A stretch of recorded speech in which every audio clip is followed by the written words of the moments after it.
Okay, this is part 17 of Federalist number 10. I will read the paragraph starting with the latent causes of faction are thus sown in the nature of man, and we see them everywhere brought into different degrees of activity according to the different circumstances of civil society. So we're going to have faction with us because it is just part of human nature, part of being a human being and living in different societies. You're going to have people that group themselves together, whether wanting or not, sometimes based on religion, sometimes based on property, sometimes based on jobs, sometimes based on ethnicity, sometimes because of race, unfortunately. But this is a given, and Madison wants us to acknowledge that. He says, you cannot run away from this. A zeal for different opinions concerning religion, concerning government, and many other points, as well of speculation as of practice. An attachment to different leaders ambitiously contending for preeminence and power, or to persons of other descriptions whose fortunes have been interesting to the human passions, have in turn divided mankind into parties, inflamed them with mutual animosity, and rendered them much. Well, speaking of zeal for different opinions concerning religions, people knocking on the door wanting to invite us to their church, because if we don't go to their church, we will be damned. Anyways, sorry, that's the interruption. So, in case you're new to this, sometimes some church members come to your apartment, knock on the door, and want to invite you to go to their church. And that's what just happened. I had to pause to answer these people. Anyways, so Madison says, zeal for different opinions concerning religion, concerning government, many other points, as well of speculation as of practice. Whether theoretically you look at it or whether it's in practice, people sometimes tend to group themselves together. And he says there's no way around it. He says we got to be realistic. This is what happens in societies, in free societies especially. An attachment to different leaders ambitiously contending for preeminence and power. Then some people just get fascinated, get attached, follow somebody as a leader who is ambitious, and he can or she can actually get their attention, get their support, or to persons of other descriptions whose fortunes have been interesting to the human passions, have in turn divided mankind into parties, inflamed them with mutual animosity, and rendered them much more disposed to vex and oppress each other than to cooperate for their common good. Some people just attach themselves to a person or a group just for no reason. But it's just their passion has taken over, and they want to be part of a group.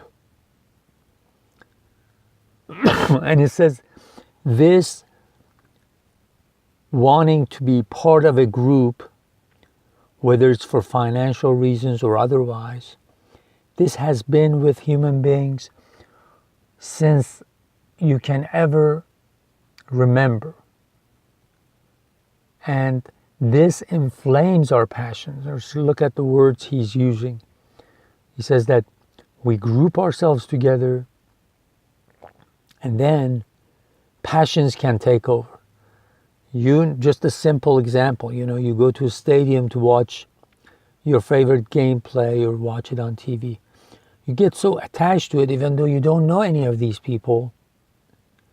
You get mad at the other team or the other team's fans if they say something bad about your team. So there are these groups that a person gets attached to, and that inflames the passions, and people in this circumstance can easily put the other group as an enemy and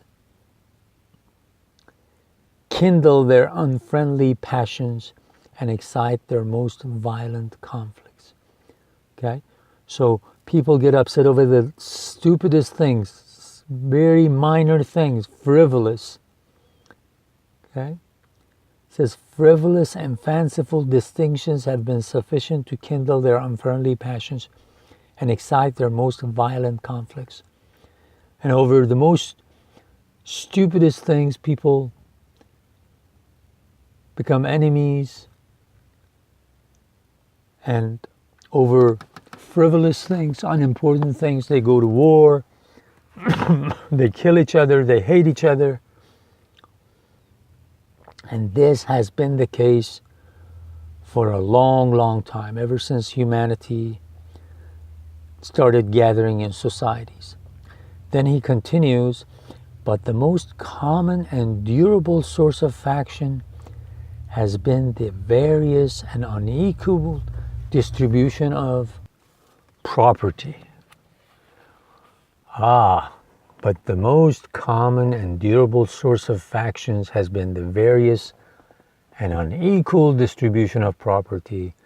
He says, here he goes right to the point. He says, the one thing that's been always worse than anything else has caused factions and groupthink and group interest is the distribution of property. How different groups or how different people, how much money they've earned, how much money they have, how they make their money, and all these things. Those who hold and those who are without property have ever formed distinct interests in societies. The propertyless and the ones with property have always been at odds with each other. They've looked at each other differently. They feel like the other person, the other group, the propertyless thinks that the ones with property has done something wrong to earn that property. Or maybe has taken part of what belonged to him. Or for various reasons, they formed distinct interests in society. And then he continues, those who are creditors and those who are debtors fall under alike discrimination. Discrimination here means what separates them. Okay? Not the way we use it now. He says also debtors and creditors also form two different groups. The reason he says this is, remember in the previous videos I mentioned the book Unruly Americans by Woody Holton, which covers some of these subjects. How, what was the original reasons of getting together in the Philadelphia Convention to write this Constitution?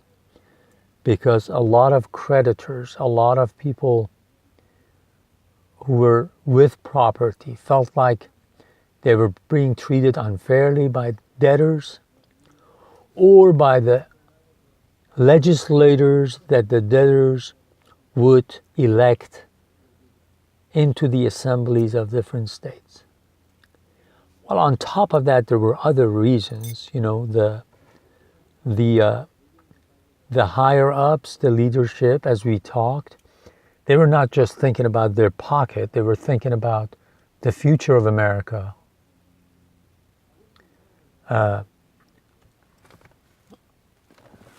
creditworthiness of America. They could have credit overseas or with their own people.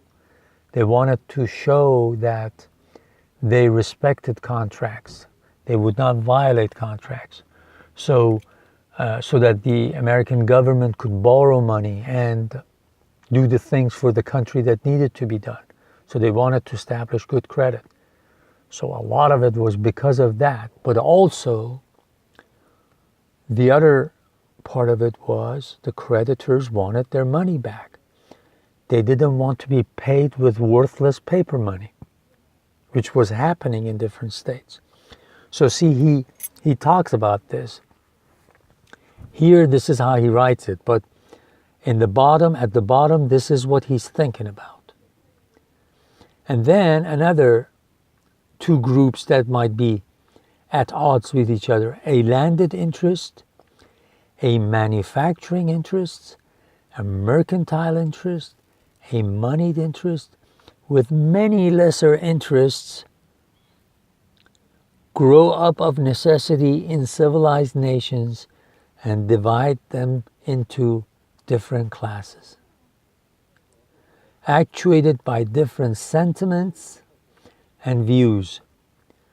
The regulation of these various and interfering interests forms the principal task of modern legislation and involves the spirit of party and faction in the necessary and ordinary operations of government. So he says, we will have to continue this, okay, in the next video, but you get the gist of it. He says, look, there are so many other groups with different interests: a landed interest, manufacturing interest, mercantile interest, moneyed interest, and many other lesser groups that group together to make sure that their property and their way of life, their job, is not going to be in danger, or there won't be any laws that will be passed that would be to their detriment, that would not be to their benefit. We'll continue in the next video.